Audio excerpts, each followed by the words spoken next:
नमस्कार दोस्तों, आप सभी का बहुत बहुत स्वागत है। सभी साथियों का, सभी विद्यार्थियों का भी बहुत बहुत स्वागत है। आज मैं यहाँ पे एक बहुत ही महत्वपूर्ण विषय पे चर्चा करने वाला हूँ और वो विषय है पटवारी परीक्षा का रिजल्ट। जैसा कि हम सबको पता था कि पटवारी परीक्षा में जो कट ऑफ है वो लगभग 140 से 145 रहने वाली है, ऐसा अनुमान हम लोगों को भी पहले से था।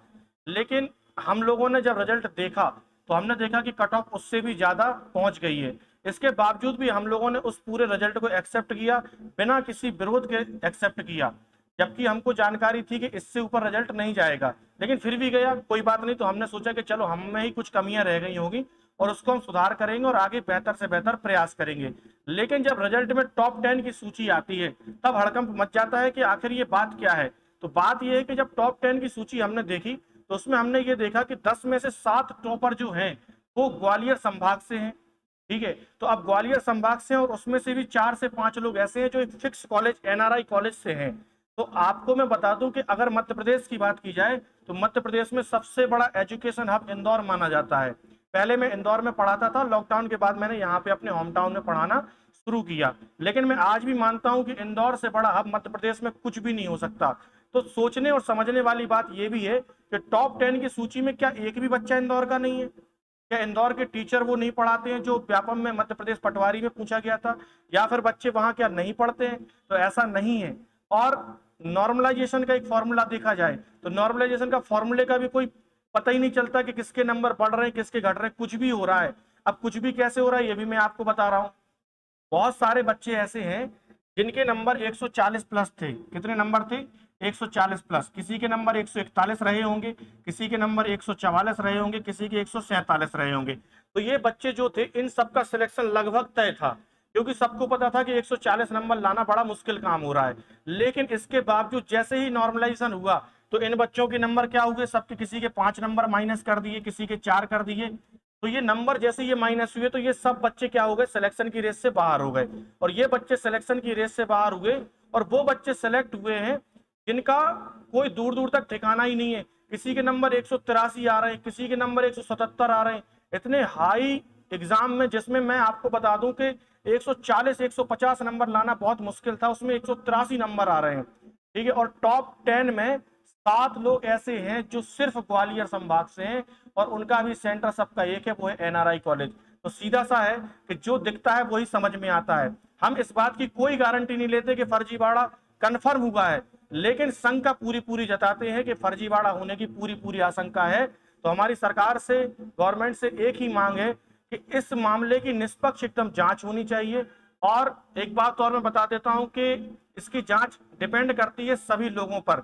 अगर सभी लोग इसको मिलकर सपोर्ट करेंगे, इस आंदोलन को ऑनलाइन माध्यम से करेंगे, जरूरत पड़ेगी तो ऑफलाइन भी लोगों को जमीन पर उतरना पड़ेगा और आंदोलन करना पड़ेगा। और आंदोलन का मतलब कोई अव्यवस्था फैलाना नहीं है। शांतिपूर्ण तरीके से आप अपनी बात गवर्नमेंट के सामने रख सकते हैं। और गवर्नमेंट को भी ये समझना चाहिए कि बच्चे जो तैयारी करते हैं वो इसलिए नहीं करते हैं कि कोई पैसा देके या कोई किसी अन्य तरीके से उस वैकेंसी को ले जाए और उनकी मेहनत बर्बाद हो जाए।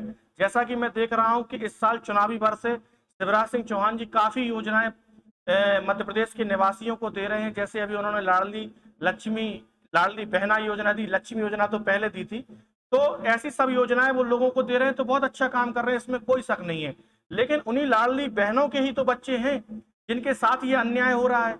कोई अलग से तो यहाँ पे आया नहीं है। तो आप लोगों को जो योजनाएं दे रहे हैं उसका लाभ तो ठीक है उन लोगों को मिल रहा है, लेकिन उनके बच्चों को भी इन सब चीजों को झेलना पड़ रहा है कि वो खूब दिन रात मेहनत करते हैं, बाहर रहते हैं, लाखों रुपए खर्च करते हैं, पढ़ाई में पैसा खर्च होता है, समय जाता है, और उसके बाद फिर वो डिप्रेशन का शिकार हो जाते हैं। क्यों? क्योंकि कुछ ऐसे आवारा तत्व उन्हें कहेंगे, बिल्कुल बिना संकोच के ये बात कह सकते हैं कि अगर ऐसे लोगों पे लगाम नहीं लगाई जाएगी तो अभी आने वाली वैकेंसी मध्य प्रदेश पुलिस की भी है, फिर उसमें भी ऐसा कुछ फर्जीवाड़ा होगा।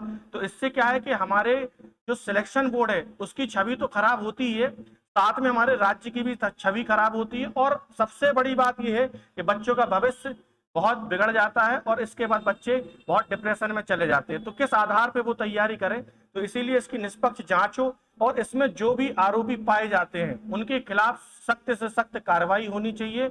और अगर आरोपियों की संख्या बहुत ज्यादा है तो पटवारी परीक्षा को निरस्त करके फिर से पटवारी परीक्षा दोबारा आयोजित की जानी चाहिए।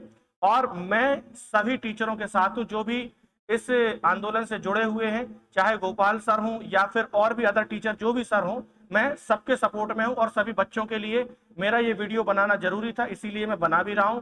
और मैं सभी टीचरों से कहता हूं कि जितने भी टीचर हैं इंदौर के, भोपाल के और भी अदर डिस्ट्रिक्ट के, जो भी छोटे से गांव में पढ़ाते हैं, क्योंकि टीचर कोई छोटा कोई बड़ा नहीं होता, ऐसा नहीं है कि जो इंदौर में पढ़ाता है वो बड़ा है। कभी मैं भी इंदौर में पढ़ाता था, आज यहाँ पढ़ा रहा हूँ, सारे टीचर अच्छा पढ़ाते हैं, चाहे इंदौर के हों या किसी छोटे डिस्ट्रिक्ट के हों। तो सभी को मिलकर एक एक वीडियो बनाना चाहिए और उनको बोलना चाहिए कि भैया जो पटवारी में ये फर्जीवाड़ा हुआ है ये बिल्कुल उजागर किया जाए और इसकी निष्पक्ष जांच की जाए, क्योंकि आप भी जानते हैं कि ऐसा नहीं हो सकता कि एक ही कॉलेज से 4 से 5 टॉपर इकट्ठे निकल जाए और इंदौर से एक भी ना निकले, ऐसा पॉसिबल नहीं है। ठीक है, तो बस मुझे अपनी यही बात रखनी थी और आप इस बात को और इस वीडियो को ज्यादा से ज्यादा लोगों को शेयर करें और सबसे बोलें कि सब लोग इस आंदोलन से जुड़ें ताकि इस बात की निष्पक्ष जांच हो सके। धन्यवाद। जय हिंद। भारत माता की जय।